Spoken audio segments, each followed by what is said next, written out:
नमस्कार, the daily show में आपका स्वागत है। मैं हूं आपका मित्र साथी हमदर्द मुकेश कुमार।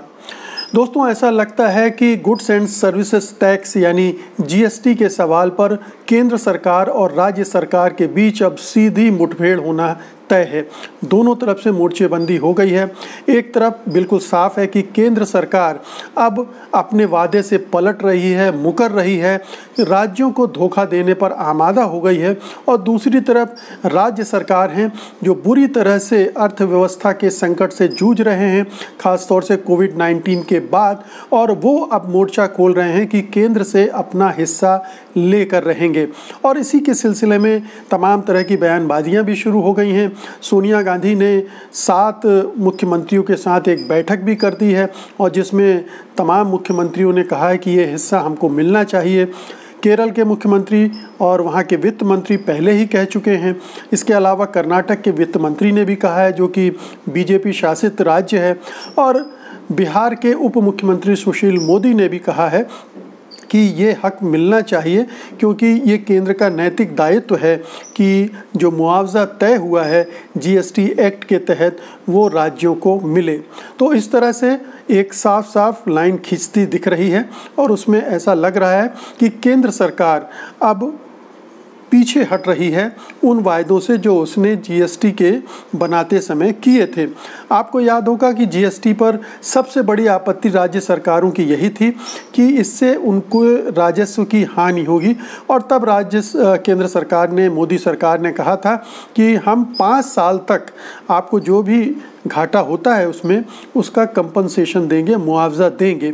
और पहले 2 साल में ये मुआवजा दिया भी गया, लेकिन उसके बाद अब केंद्र सरकार पिछले साल से ढीलम ढाली चल रही है।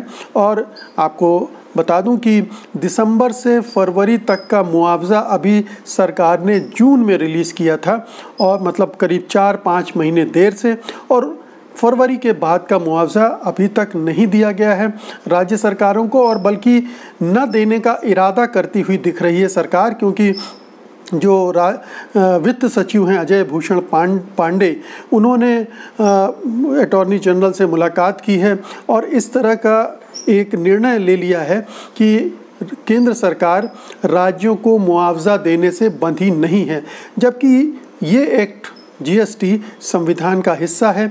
101वें संशोधन के ज़रिए जिस जीएसटी कानून को लागू किया गया था उसमें ये शामिल है कि 5 साल तक राज्यों को मुआवजा दिया जाएगा।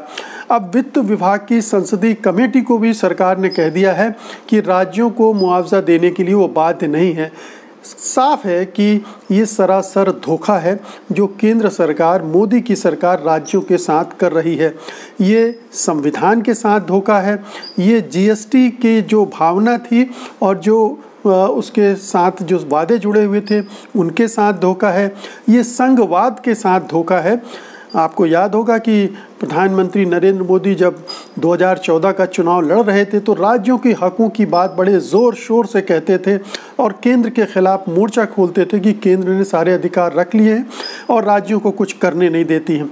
अब उनके राज में ठीक उल्टा हो गया है। वो खुद के राज्य सरकारों के हक को मारने पर आमादा हो गए हैं। उनकी सरकार हक मानने देने को तैयार नहीं है, और ये केवल विपक्षी दल कह रहे हों ऐसी बात नहीं है। खुद उनकी पार्टी की जहां सरकारें हैं वो खुद भी आर्थिक संकट से जूझ रही हैं और लगातार कह रही हैं कि उनको उसका हिस्सा दिया जाए ताकि वो अपनी ज़रूरी सेवाएं भी संचालित कर सके। जैसे कर्नाटक ने कहा है कि 13,000 करोड़ रुपए उसके केंद्र सरकार के पास जीएसटी राजस्व के बकाया हैं, टैक्स के बकाया हैं हिस्सा, और वो उसको मिल जाए तभी वो ठीक ढंग से अपनी सरकार को चला सकती है। केरल के जो वित्त मंत्री हैं थॉमस इज़ाक, उन्होंने कहा है कि ये संघीय विश्वास को तोड़ने की बहुत ही नग्न हरकत है, नंगी हरकत है। और पंजाब के जो वित्त मंत्री हैं मनप्रीत सिंह बादल, उन्होंने इसका लीड कर रखी, उन्होंने प्रेस कॉन्फ्रेंस भी की है और उन्होंने कहा है कि सीएजी ने ये कहा है कि जीएसटी राजस्व का जो एक बड़ा हिस्सा था वो consolidate consolidated fund of India में जो ट्रांसफ़र किया गया है वो राजस्व का दुरुपयोग है। ये रकम करीब 88,000 करोड़ है, यानी जो जीएसटी के ज़रिए राजस्व आया था उसको एक दूसरे फंड में ट्रांसफ़र कर दिया गया है 88,000 करोड़ रुपए गलत तरीके से। और अगर वो राज्य सरकारों को दे दिया जाए तो राज्य सरकार ठीक ठाक स्थिति में आ सकती हैं, लेकिन केंद्र सरकार वो देने को तैयार नहीं। उसने फंड में ये कहना चाहिए कि गड़बड़ियाँ की हैं, इधर का उधर किया है और अब राज्य सरकारों को पैसे देने से कतरा रही है। अब ये देखिए कि 5 वर्षों तक राज्यों को जो तय हुआ था कि केंद्र सरकार 5 साल तक राज्यों के घाटे की भरपाई करेगी, जो टैक्स में कमी आएगी, और उसके 2 साल तक ये चला भी। पिछले साल अगस्त में एक नया संकट शुरू हुआ, जब आर्थिक संकट गहराने लगा केंद्र सरकार की नीतियों की वजह से, नोटबंदी और दूसरे जो उसने उपाय किए, जिनकी वजह से आर्थिक संकट गहराने लगा और राजस्व की उगाही में कमी आने लगी। और इसके बाद से ही केंद्र सरकार का जो पूरा ये जीएसटी मैनेजमेंट है वो गड़बड़ाने लगा। राज्यों के जो हिस्सा बनता था उसमें लेट लतीफ़ी होने लगी। आप देख लीजिए कि दिसंबर से फरवरी तक का पैसा जून में दिया गया है और फरवरी से अभी तक का पैसा कोई दिया ही नहीं गया है। जून में 36,400 करोड़ रुपए दिए गए थे। राज्यों का अभी तक जो है करीब 44,000 करोड़ रुपए केंद्र सरकार पर बकाया है। राज्यों की हालत खस्ता है, ये हम सब जानते हैं। कोविड-19 की वजह से तमाम आर्थिक गतिविधियां ठप पड़ गई हैं, जिसकी वजह से वो अब उनके अपने कर्मचारियों को तनख्वाह देने तक के लिए पैसा नहीं है। उनकी सारी जो पूरी उम्मीदें हैं और सारा जो व्यवस्था है वो राजस्व जो जीएसटी के हिस्सेदारी के रूप में या मुआवजे के तौर पे आना है उस पर टिकी हुई हैं। लेकिन केंद्र सरकार ऐसा लगता है कि विश्वासघात करने के मूड में है। ये विश्वासघात कानून के साथ है, जीएसटी कानून के साथ, संविधान के साथ, देश के साथ है और संघवाद के साथ तो वो खिलवाड़ कर ही रही है। अब बात ये हो रही है कि जो जीएसटी के अलावा भी राज्य सरकारों को ज़रूरत है पैसे की, और ये जो केंद्र सरकार ने बिना बात किए आर्थिक बंदी घोषित कर दी थी, लॉकडाउन पूरे देश में एक झटके में घोषित कर दिया था करीब 2 महीने का, उससे राज्यों की अर्थव्यवस्था चरमराई है। और राज्य सरकार कह रहे हैं कि कम से कम 6 लाख करोड़ रुपए उनको और दिए जाने चाहिए ताकि वो अपनी स्थिति को संभाल सकें। लेकिन केंद्र सरकार वो बड़ी रकम तो छोड़िए, जो उनके हिस्सा है वो भी देने के लिए तैयार नहीं है। अब मुद्दा ये है कि केंद्र सरकार का कहना है कि आप अपने खर्चों को चलाने के लिए कर्ज लीजिए। राज्य सरकारों का कहना है कि वो कर्ज लेने की स्थिति में नहीं है। कर्ज लेंगे तो बड़ी ब्याज दर पर लेना पड़ेगा और वो कर्ज के जाल में फंस सकते हैं। इसलिए कर्ज लेने का काम केंद्र सरकार करे, क्योंकि उसके पास ज़्यादा संसाधन हैं, ज़्यादा तौर तरीके हैं, नेटवर्क है, और वो लेकर फिर राज्य सरकारों को कर्ज दे, जिससे वो ज़्यादा ढंग से उसका इस्तेमाल कर सकेंगे और उन पर एकदम से बोझ भी नहीं आएगा। तो राज्य सरकार इसके लिए भी, कर्ज लेने के लिए भी तैयार हैं, लेकिन इतना बड़ा कर्ज वो नहीं झेल सकते, इसलिए अपना हिस्सा भी मांग रहे हैं, मदद भी मांग रहे हैं।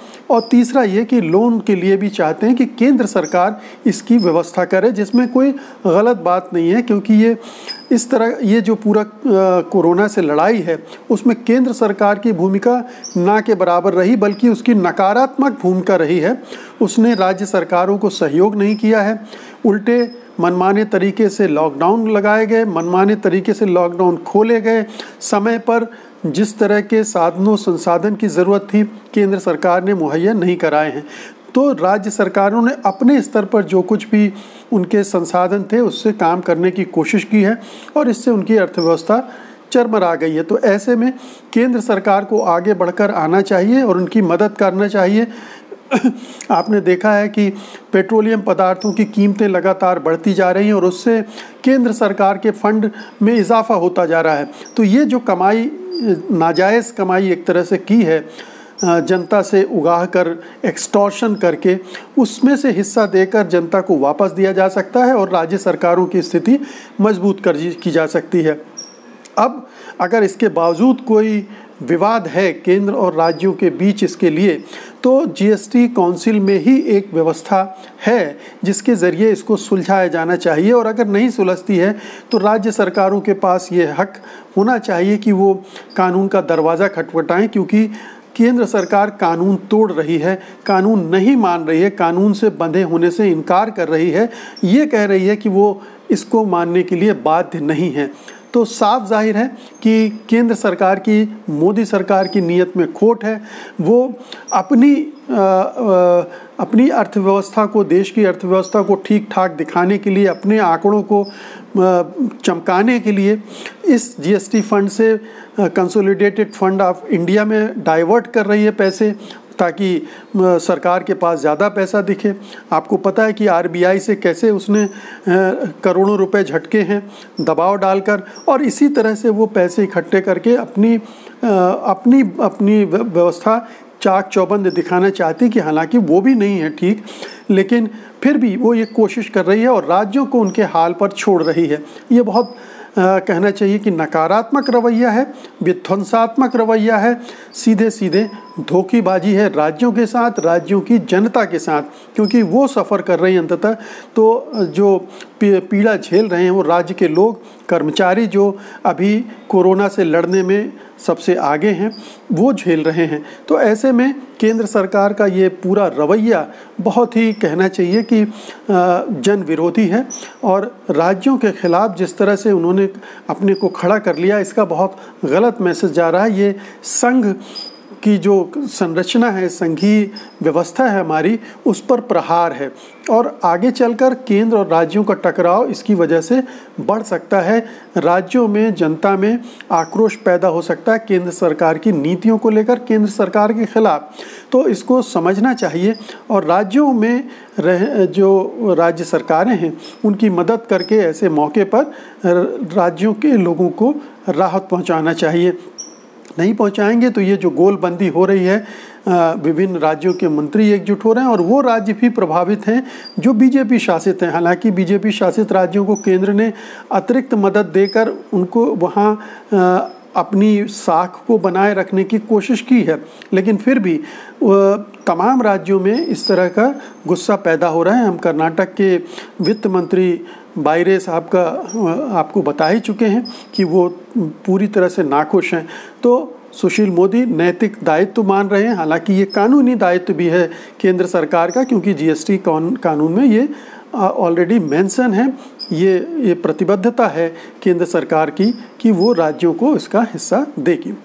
तो उम्मीद करना चाहिए कि केंद्र सरकार को सद्बुद्धि आएगी, मोदी सरकार को सद्बुद्धि आएगी, और वो राज्यों के साथ मिलकर समाधान निकालने की दिशा में कदम उठाएगी, बजाय इसके कि उनसे टकराव ले और उनके हिस्से का धन हड़पने की कोशिश करे।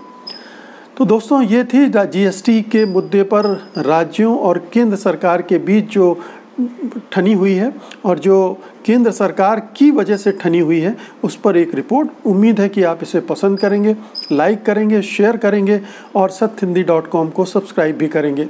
अब मुझे अनुमति दीजिए, कल मैं फिर हाजिर होता हूँ एक नए विषय के साथ चर्चा के लिए। तब तक के लिए नमस्कार। सत्य हिंदी के और वीडियोस को देखने के लिए हमारे YouTube चैनल को सब्सक्राइब करें, और सीधे नोटिफिकेशन पाने के लिए बेल आइकन दबाएं।